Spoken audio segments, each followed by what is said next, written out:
let's learn how to create a passage with multiple parts. This item type will allow you to create a question that has multiple parts that a student needs to answer. This item type is essential for ELA assessments as it helps you evaluate your students' reading comprehension, writing, and synthesis skills. Let's start by adding our heading and title.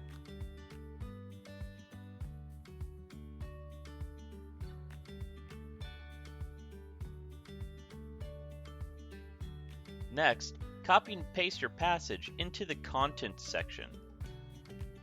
Check your passage to make sure it formatted properly and make any changes as needed. You can add paragraph numbers by selecting the PN symbol here. Now I'll go ahead and scroll down.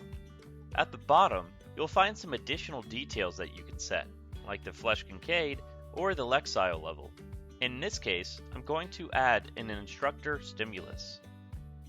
If I wanted to, I could enable paginated content, which would allow the students to read through this passage as if it was a book by clicking from one page to the next. Now that I've added all of my details, I'll go ahead and choose Preview Mode. From Preview Mode, I can see this item from the student perspective and make sure that everything came over properly. Now, let's go ahead and save this passage.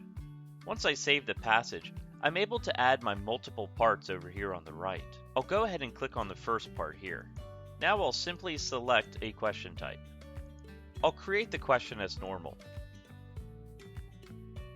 Preview the question from the student perspective, and move to metadata to add it in your standards.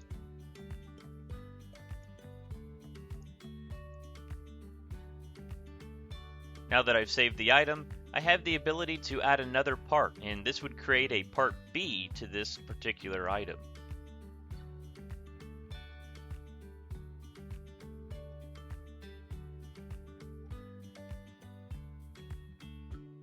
I have finished creating my multi-part item, and I can preview this from the student perspective, Part A and Part B.